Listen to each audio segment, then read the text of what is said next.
AMVC my out of their brand. You will not blame them for going for RMD ahead of maybe someone like Pete. After all, overall government sponsored program. So how with their own criteria? How am I here? How am I here? The question is, how have they been able to support local brands or indigenous brands that are meeting international standards in the ways of their own presentation, that are targeted at promoting them? Some of our people is also part of our problem. You sabotage your brother and you want success. Other than like that now. Because Nollywood will have a lot of issues. Sabotage, backbiting, bickery, all those dirty mumu problem. Madness already now. So, long and short, Bona. AMZ my hatcher. Our RMD the hammer. That's okay. Manande Bai must begin to understand that now is no matter my ponies. Because already organized. After bagging. Branding is key. Sometimes when some actors not this side, Njena their page. And say, with this your page, I will not call you for job. It's very easy now. You gari post to. You rice he post to.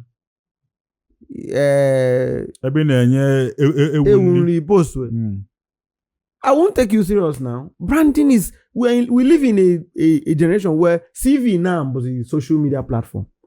So you say now actually no one guy you know na his name of Mayamba Bananchok on na film. First question, send them social media handle. That's the first question. So send there every na azo koko every na achom kita obuno e na your page. When you are take it serious. And so you have first of all you have to rebrand. Rebranding does not mean I got choka idika hamba. Rebranding means you have to find your own uniqueness. Okobamkine eme with Igbo here. Ona afio ime eburu mande na ada anu Igbo mande na ada anu. Eburu ya na. Kowale mi ha na ekwu. But that's because of not the unique on its own. Mbo abana ya na choka idika ndo choka idika. Ndo cha na choka idika. That's complex. That's what I'm saying. Ndo cha na idika ge. Inwe obere ike isisi nye gị nnukwu. Inwe nnukwu isisi nye gị obere. Idi oji isi gị chọcha. It's not complex. So Nollywood has a lot of problems. From some of them okay mentioned on another podcast. From the issues of drug abuse, homosexuality, lesbianism, or whatnot, right? We have all those issues. But what I will not want anybody to do is to condemn another brand for deciding to take up their own brand in a way they want. Why those people that are, protesting against it, more opportunity to support their own local brand to become that big, but they will not. Like again, Oboromo Abidoya. Okay, they made that Coast Stephen Festival. Oh, Chabo, I beg that boy. It too they do over Sabi. You know even tell me before it starts. Oh, Makono see what champagne. Luckily for me, as a Nollywood film producer and director, I'm working on a Nollywood now and gas now for my godfather. Luckily for me. So some people got fear as arrogant, some got fear as enterjanya, but no. Nobody can come out and say, no, you have my godfather in Nollywood. No, I be a type of oh, yeah, that's possible. And you're going to give my history. Yes. As a year 2 in the university, I produced Begum film. More of somebody na bambo. So I created my own path, my own way. So I can sit here and say the things that I have observed, and I will take responsibility for them. So one of such is we should start promoting our own. What have we done? Michael Riverdima is one of the history film chronology in Nigeria. Because now textbook I go from Alarenjo Traveling Theatre. to Herbert Ogunde to they love them. my Adelove, yes, that is Kunle Afolayan's father and all of that. But nobody nobody has been able to recognize that Michael Orifedimma is one of the oldest. That history is told without that man.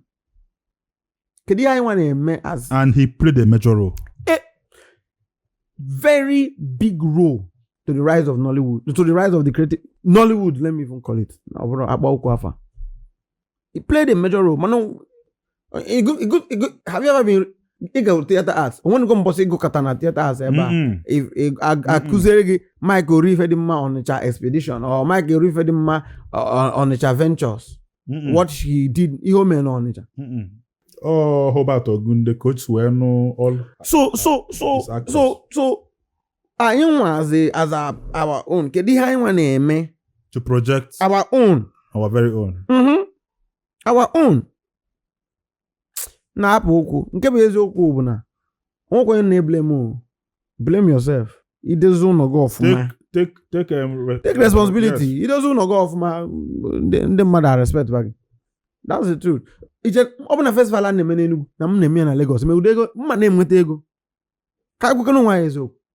I know how many times I make approach to my state government. Luckily for me, 8 years. The other man that 8 years ago, the current one self even tried. This is the first this last edition na March, but the first time a governor of my state through the Commissioner of Culture and Tourism is identifying with the festival. I have literally, with my sweat and blood, held 3 editions before then. Coast Film Festival. Can you hear the man has gone, why did you go to Enugu to host a festival? With all the 18 and Lagos, you will make money. And say, yes. But the vision is to open the doors of Southeast Nigeria to the rest of the world using film. I want to bring people in. With my sweat and blood for 3 years. My hub, he hosts event in a fly, an average of 30 people. With flight in Ada. An average of 30 people lodge here, feed here on for 3 days. Full expenses on you. Every January, I'll go broke. Sorry, every March, after March, I'll go broke.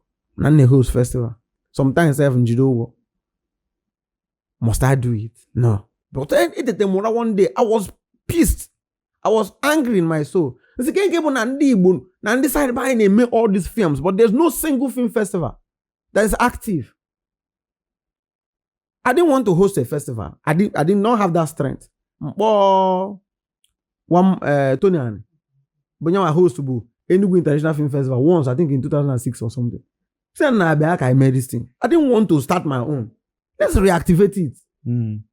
Tony I don't know what was the issue. I tried and as it was not forthcoming. One day I was lying in my bed now in Lagos. The idea just damn me. She Coast Film Festival to open the doors of South Nigeria using film. Next day they register. So come on, let's do this. So chamfa. I'm not doing it for you. I'm not even doing it for myself. Me for Southeast and for us generally. But sponsorship 2 million, 3 million, 4 million. The whole money I go into my own. And when dog be in here, he go do so. Set to go do her first. Then did you go there for? What do say in tonto you church drama. But it's not church drama. Some of us do. My attention was to do an international standard event. We have not gotten there. We're on the trajectory. Is towards yes. So, Kedu, what are their supports? Some of them say, they do her letter, say, come. I'll have hotel accommodation for you. I'm on to for Dragon.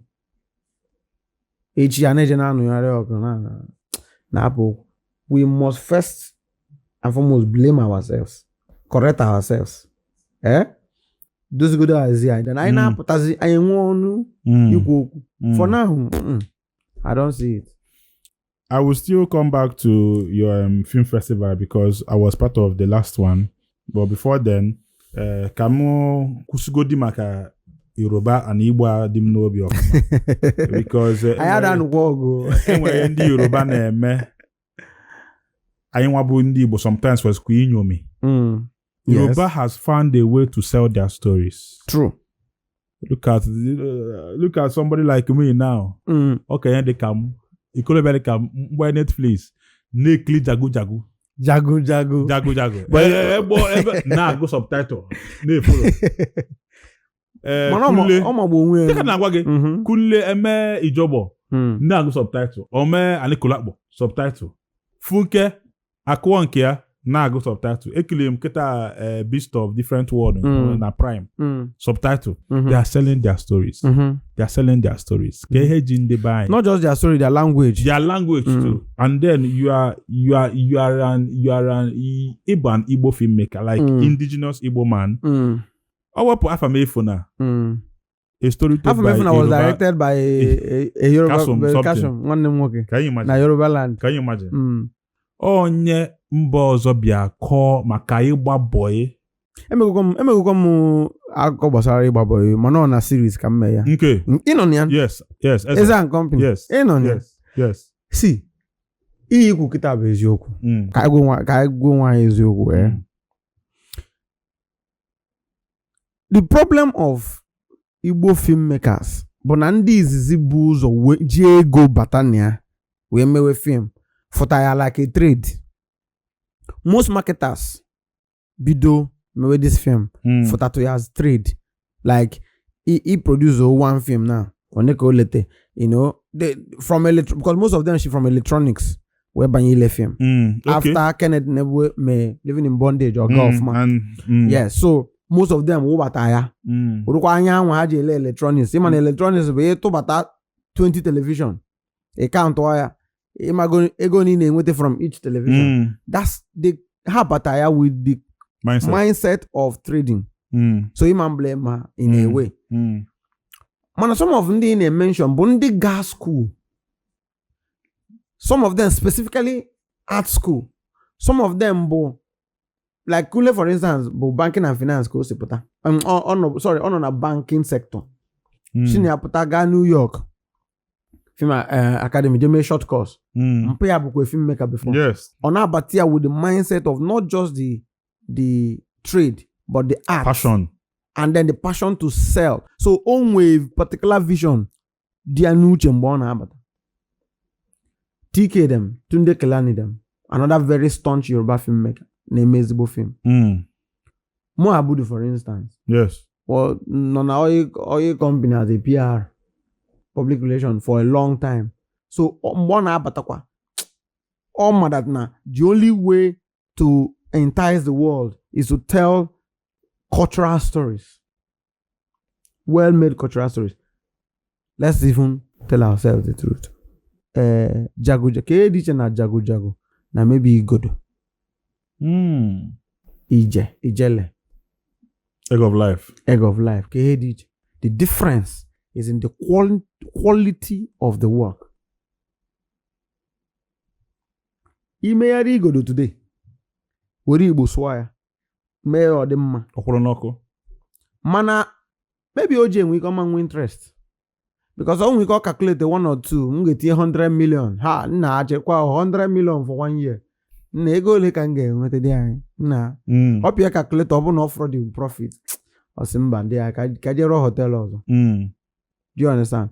So, but these people for cultural exportation as one of the biggest ways to immense wealth. Even oburu ego ka ị na-achụ. Chances are na ịma nweta ego. Mana ọ bụ na onwe mkpa ị na-egbo. Chances are na ị ga-enweta ezigbo ego. Yes, value. Ọ bụ na apụta here now. Ndị niile nọ n'azụ kamera a. Otu a ha ju ebe a na. Isi ya na-awa ha. Ọ bụ na nji paracetamol na-akpa. Sị na each paracetamol ga-agwọ gị isi ọwụwa. And ihe na-eli ya 10 naira. Onye nke mgbe ego ya nwụọ ya 30 seconds or say, hey, n'isi nke akwụsịgo. Onye nke bụ abịa. Mgbe onye nke tọga abịa sị ya mba na 30 naira ka na-erezi one. Onye egorukwa na-egoro. Why? Because first and foremost, ọ bụrụ the money ka nji bido. Enwe solution nji bịa. To solve the problem. Some of the Yoruba filmmakers ha fụta that now there's a need to export their culture. And one of the key ways of exporting their culture was through film. I maybe say through the mother, maybe say appreciate Netflix akubaze ezigbo, other big platforms, Amazon akubaze ezigbo. Mana ndị banya afụtabere like that. Ha ga-asị gị na mgbe m ga-eji wee bịa chebe Netflix for 1 year na ka mee YouTube na ego dị ebe a na ka onye ha na ka eme ya ka asụọ English maka na English everybody ga-anụ ya. You understand? Otu a ka o si dị. So the major problem but we have to reset our own mind. The amount of funds may need to create the kind of cultural stories in the need because cultural stories nearly go because you can with the actual the costuming, the spectacle, all those things may go get because more I also thank God Obiamelo young can know me go shoot to the same Delta State. And hopefully very soon no ga-apụta mgbe ọ pụtara maybe ndị na-aka anyị ọnụ na ada emezigbo film na Delta State nke anọzie nwayọ. So I feel m not duto na ndị be anyị bido ya ji trading bido by the time ha ga-realize ihe na-eme ọ bụrụ na ndị agafere gị anyị ndị ọzọ agbatego aka ọ ga-agba agbatego aka onye abụ the thing. So ọ enwetakwa ndị ji that kind of funding n'ụgwọ akwụkwọ in today's world. In a no that film if you go see blend Igbo in English, blend there or the so we need more filmmakers that are educated, more filmmakers that the likes of Amaki Igwe that did wonders with them. Imagine if Amaka is still here. Rattlesnake. Because this is a visionary filmmaker. And we hear each and Amado with vision, and Amado just dapat here as a trade. And Amaka was not a trader. Amaka came for the... He came for the art. Structures Amaka put in place is there up till now. So, the structures, okay, watch this. When I mean structures now, I mean like training platforms. Kulena and Cap Television. Kulena and Cap Resort Village. These things are structures. Apart from physical structures. Do you understand? In the next 5 years, Kita, or this or magic. He has partnered with MasterCard Foundation to train hundreds of Nigerians. The buy mindset for structure at all. Nah. My brother tier 1 with the 2 you tier 2 with the 10 okonya star nya na lekita ego ne culture 20 million crew members for 5,000 or 1,000 on what end you hear me hana na so bro ha na film okwago orgo bi roll camera orgo bi net action to action onye mma akụ 20 million bụ onye akụ n'iru TV onye wa ga-elere m ọrụ.